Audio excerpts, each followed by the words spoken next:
Good morning everyone welcome back to my channel. তোমার সবাই কেমন আছো? আশা করছি তোমার সবাই খুব ভালো আছো।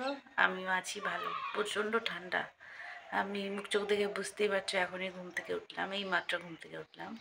ঘুম থেকে ওঠার পরে যেরকম মুখটা হয় না, সেরকম মুখ মানে কিছু দিলেই ওরকম মুখ হবে না, মানে ন্যাচারাল সৌন্দর্য চলে আসে মুখের মধ্যে। আমি সুন্দর সেটা বলছি না, কিন্তু ঘুমালে প্রত্যেকটা মানুষকে ঘুম থেকে ওঠার পরে দেখবে খুব সুন্দর লাগে। তো এখন ঘুম থেকে উঠলাম, ফ্রেশ হয়ে নিয়ে রান্নাঘরে চলে যাব রান্না করতে। তোমাদের সাথে নিয়ে আজকে ব্লগটাও শুরু করলাম। তো চলো, সারাদিন আমি যা যা করবো তোমাদের সাথে শেয়ার করব। তোমরা প্রতিদিন যেমন আমার সাথে থাকো, আজকেও থেকে ব্লগটা দেখতে থাকো। চলো। বাইরে দেখো, এখনও পুরোপুরি কুয়াশা কাটেনি। কালকে তো দেখলে কতগুলো জামা কাপড় ভিজিয়েছি, জানি না আজকে কখন মেলবো, কখন শুকাবে। স্নানের সময় দেখি যদি রোদ না ওঠে, স্নানের সময় একবারে ধুয়ে কাকুমণিদের বারান্দায় দিয়ে দেবো। আর তা না হলে যদি রোদ ওঠে বাইরে বাসে দেবো। কুয়াশা থাকলে বাসে দিয়েও লাভ হয় না বন্ধুরা, আরও কুয়াশায় ভেজে। তো চলো, ফ্রেশ হয়ে নিয়ে রান্নাঘরে যেয়ে তারপরে দেখা হচ্ছে। সকালবেলা রান্নাঘরে এসে প্রথম যে কাজটা আমার থাকে সেটা সেরে নিয়েছি, মানে ভাতের হাঁড়িটা গ্যাসের ওপর বসিয়ে দেওয়া। তো ভাতটা বসিয়ে দিয়ে ওপাশে কী রান্না কী রান্না করব ভাবতে ভাবতে কয়েকটা আলু সেদ্ধ বসিয়ে দিলাম। মানে ভাত ডালটা হয়ে গেলে পরে আরেকটা তরকারি আরেকটা ভাজা করলেই হয়ে যায়। মানে যেহেতু ৩টে মানুষ খায় তো অত রান্নার প্রয়োজন হয় না বন্ধুরা। তা দেখি পরে কী করি সবজি।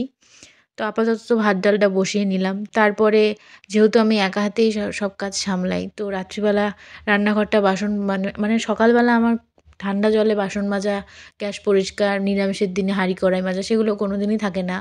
হাঁড়ি হাঁড়ি সপ্তাহে আমি ৩ দিন মাজি, মানে বৃহস্পতি, মঙ্গল আর শনি, এই ৩ দিন আমাদের নিরামিষ খাওয়া হয়। তো তার আগের দিন করেই আমি হাঁড়ি কড়াই মেজে সব রাখি। আর প্রতিদিনেরটা তো প্রতিদিন মাজতেই হয়, সেটা বাদ দাও। তাই সেই জন্য আমার সকালবেলা উঠে ঠান্ডা জলে বাসন মাজা এই কাজটা কোনো দিনই থাকে না বন্ধুরা। সকালবেলা উঠে আমার ঘর ঝাড় দিয়ে ফার্স্ট কাজই হলো সকালবেলা রান্নাঘরে গ্যাসের ওপরে ভাতের হাঁড়ি আর ডালটা বসিয়ে দেওয়া। তারপরে সবজি তরকারি ভাজা যেটাই বলো সেটা পরে হয়। তো সেটা করে নিলাম। তারপরে রাত্রিবেলা বাসনগুলো যে মানে শুকনো করার জন্য ঝুড়িটার ওপর করে রেখে দিয়ে যাই মাজার পরে, সেটাকে একটা গামছা দিয়ে ঢেকে রাখি। আগেও একটা ভিডিওতে বলেছিলাম, সেটাকে ভাঁজ করে রেখে দিতে হয়। তারপরে আস্তে আস্তে বাসনগুলো গুছিয়ে নিই। তো ভাত ডালটা হতে হতে এই কাজগুলো আমার হয়ে যায়। তো জেঠিও দুধ দিতে আসে। তা জেঠি যখন দুধ দিতে আসে তখন ডাকে, সেই দুধটাকেও মানে ডাল সেদ্ধ বা ডাল যখন সোমবার দিত ঠিক আছে, সেদ্ধ হওয়ার পর নামিয়ে রেখে দুধটা জাল দিয়ে নিই, নাহলে বেশি বেলা হলে দুধটাও নষ্ট হয়ে যায়। তাই আমাদের যখন কেউ জিজ্ঞেস করে, দেখবে বলে রান্না হয়েছে, আমরা বলি হ্যাঁ হয়েছে। রান্নার সাথে কিন্তু প্রচুর কাজ থাকে। এই ধরো বাসন মাজা, তারপরে যে সবজিটা রান্না করবে সেটা ধুয়ে ধুয়ে নেওয়া, তারপরে গ্যাসের ওভেন পরিষ্কার করা, রান্নার পরে রান্নাঘরের তাক পরিষ্কার করা, বয়ম শিশি যে মানে ডাল, লবণ, হলুদ যেগুলোতে আমরা ভরে ভরে রাখি সেটাও ১৫-১৬ দিন পর পর পরিষ্কার করতে হয়। তাই তোমাদের সাথে কথা বলতে বলতে এই কথাটা মনে হলো, তাই বললাম যে রান্নাঘরের সাথেও কিন্তু প্রচুর কাজ থাকে। তো সেগুলো এখন সব কিছু করে নিয়েছি। তো আলুর ডালটাও মানে আলু সেদ্ধ হয়ে গেছে আমার, আলুগুলো এখন আমি ছাড়িয়ে নিচ্ছি। তো আলু ছাড়াতেও আমার খুব একটু সমস্যা হয়, তার কারণ তোমরা জানো আমি নখ খাই। তো আমার নখগুলো খুবই ছোট ছোট। তো সেই জন্য মানে ৫টা আলু যদি আমি তোমাদেরকে বলছি, ৫টা আলু যদি আমি ছাড়াই তার মধ্যে ৩টে আলুই প্রায় ভেঙে যায়। কারণ আমি যখন নখ দিয়ে চাপ দিয়ে ছুলতে যাই তখনই আলুটা ভেঙে যায়, কারণ নতুন আলু এখন সেদ্ধ হলে পুরো নরম হয়ে যায়। আর শীতকালে আলুর ডালটা এই বছর আমাদের অতিরিক্ত খাওয়া হচ্ছে বন্ধুরা, জানি না কেন। এই বছর আলুর ডালটা অতিরিক্তই খাওয়া হচ্ছে, মানে ২ দিন ৩ দিন পরপরই খাওয়া হচ্ছে। মানে ডাল প্রতিদিন আমাদের বাড়িতে না ডাল খেতে চায় না, তোমাদের দাদাভাইও খেতে চায় না, আমার শাশুড়িমাও খেতে চায় না। আর আমি ডাল খেলেও ওই দুপুরবেলা খাই, সকালবেলা তো ভাত খাই না, তোমরা তো জানোই। তো খেলে ওই দুপুরবেলায় খাই। তো ডাল আমার ঠিক অতটা ভালো লাগে না। মানে মুসুর ডাল তো তাও সেদ্ধটা খাই, কিন্তু সম্বাদ দেওয়া ডালটা আমার জানি না কেন ঠিক ভালো লাগে না। আমি ছোলার ডালটা ভালোবাসি, কিন্তু ওটা মাঝে মাঝে করা হয়। এই ধরো লুচি টুচি করলাম, বা ধরো ১৫-১৬ দিন পর পর একদিন সেরকম, তাছাড়া করা হয় না। তো সেই জন্য ডাল করলে অল্প করেই করি। তো সে আলুর ডালটা হলে না, আলুর ডালটা আবার সবাই খেতে চায়। তোমাদের দাদাভাইও খায়, কিন্তু তোমাদের দাদাভাইয়েরও এই বছর মানে ২ মাস থেকে কন্টিনিউ খাচ্ছে, তো দাদাভাইয়েরও বিরক্তি এসে গেছে। তো ভাবছি এবার আলুর ডালটাকে কয়েকদিন স্টপই রাখতে হবে, আমাকে কিছু করার নেই।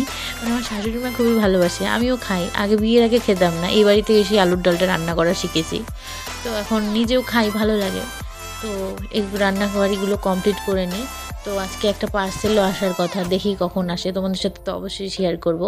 আর তোমরা আমার ভিডিও দেখো কিন্তু লাইক করো না বন্ধুরা। ভিডিও দেখবে, ভিডিও লাইক করবে, কমেন্ট করবে, তাহলে তো আমি বুঝতে পারবো তোমাদের কোন জিনিসটা ভালো লাগছে, কোন জিনিসটা খারাপ লাগছে, সেটাকে আমি পরিবর্তন করার চেষ্টা করব। তোমরা আমার ভিডিওতে কেন লাইক করো না? ভিডিও দেখো, লাইক করবে, আমাকে ভালো না লাগলেও কমেন্ট করবে, ভালো লাগলেও করবে। একটা পার্সেল আসার ছিল, চলে এসেছে, চলো পার্সেলটা নিয়ে আসি।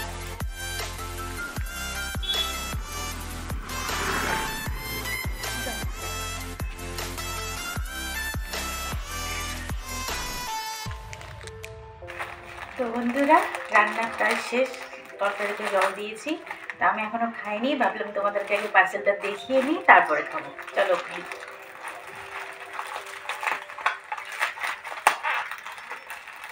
নখ নেই না, সমস্যা নেই, জানি না কেমন আসবে, ভালো যেন আসে। এটা একটা ব্লাউজ আছে, মানে এটা ক্রপ টপ, তো আমি শাড়ির সাথেই পরি।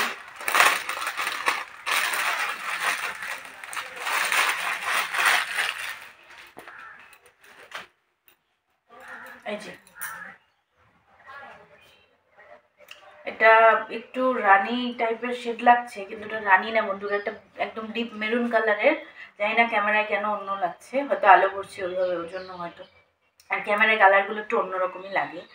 তো এই সেটা মানে ফুল স্লিভ, এটা ব্লাউজই। আমি তো জিন্স টিন্স যাবো বেশি তো পরা হয় না, বাইরে ঘুরতে যাওয়া ছাড়া। তো বাড়িতে তো মানে শাড়ির সাথেই আমি পরি এগুলো, আমার খুব ভালো লাগে।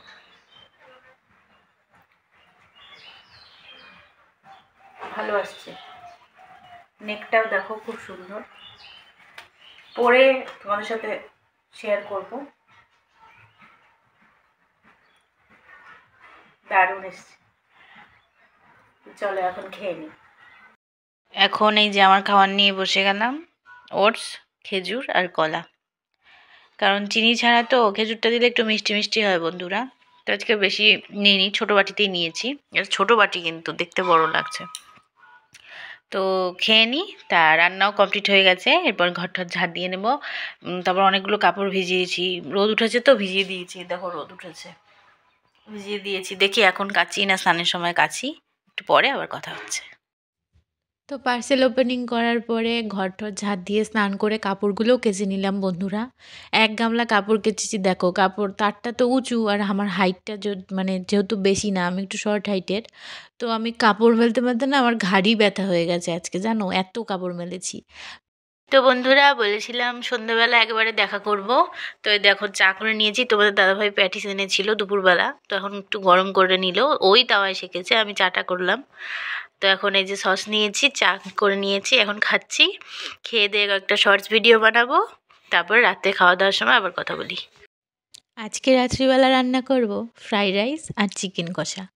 তো অনেক দিন থেকেই খাওয়ার ইচ্ছে হচ্ছিল, মানে এত সুন্দর ঠান্ডা পড়েছে, তো এই ঠান্ডার মধ্যে ধরো গরম গরম কফি, তারপরে নুডলস, ম্যাগি, ফ্রাইড রাইস, মাংস, এগুলো খেতে না ভালোই লাগে। গরমের দিনে খেলে কি হয়, মানে গ্যাস হওয়ার ভয়টা বেশি থাকে, ওই জন্য শীতকালে এগুলো খেতে ভালোই লাগে। তো চলে আসলাম, এখন আমি পেঁয়াজ, রসুন, টমেটো, আদা, আলু এগুলো সব কেটে নেব। তোমাদের দাদাভাই মাংসটা এনে ধুয়ে রেখেছে। তো ফ্রাইড রাইসটা আমি রান্না করব, মাংসটা তোমাদের দাদাভাই রান্না করবে। মাংস আনার পর মাংসটা রান্না করার দায়িত্ব তোমাদের দাদাভাইয়েরই থাকে। আর বাইরে মানে তার বাদ দিয়ে যেগুলো জিনিস সেগুলো আমি রান্না করি। তো পাঁঠার মাংস আনলে আমি মাঝে মাঝে রান্না করি, কিন্তু চিকেন আনলে তোমাদের দাদাভাই মুরগির মাংসটা বেশি রান্না করে, আমি কম করি। পেঁয়াজ, রসুন, আলু সমস্ত কিছু কাটা শেষ। এখন আমি চালটাও ভিজিয়ে নিয়েছি, আর তার পাশে দেখো কাজু কিশমিশটাও ভিজিয়ে রেখেছি। আর ওদিকে ভাতটাও বসিয়ে দিয়েছি, মানে বাসমতি চালের ভাতটা। আর মা আর বড় মা বাইরে আগুন তাপাচ্ছে। তো এখন আমি এরপরে ভাতটা নামিয়ে ফ্রাইড রাইসটাও বসিয়ে দেবো। তো তোমরা দেখতে থাকো, আমি রান্নাটা করে নিই, তারপরে তোমাদের সাথে কথা বলছি। কারণ আমার কোনো ভিডিও করার স্ট্যান্ড নেই, হাতে ফোন ধরে রাখলে আমি কড়াইয়ের জিনিস নাড়তে পারবো না, তার জন্য তলে লেগে পোড়া লেগে যাবে বন্ধুরা। তোমরা দেখতে থাকো, আমি একটু পরে তোমাদের সাথে আবার কথা বলছি। তার পাশে তোমাদের দাদাভাইয়ের মাংসটাও প্রায় হয়েই এসেছে। আর মা যেহেতু মাংস খায় না, আর ডিম করে দিতে চাইলাম, তাও খাবে না বললো। তো বেগুন ভাজা করে দেবো মাকে, মা বেগুন ভাজা দিয়ে খেয়ে নেবে, আমরা মাংস দিয়ে খেয়ে নেব। তো আজকের খাওয়া দাওয়া এই পর্যন্তই, ভিডিওটাও এই পর্যন্তই। তো তোমরা সবাই খুব ভালো থেকো, নিজের শরীরের খেয়াল রেখো, সুস্থ থেকো। আর আমার ভিডিওগুলোকে অবশ্যই লাইক করে আমাকে চ্যানেলটা সাবস্ক্রাইব করে আমার পাশে থেকে এভাবেই সাপোর্ট করে যেও। তো তোমরা সবাই খুব ভালো থেকো। আজকের মতো আসি। আবার আসবো নতুন একটা ভিডিও নিয়ে। Tata, bye bye.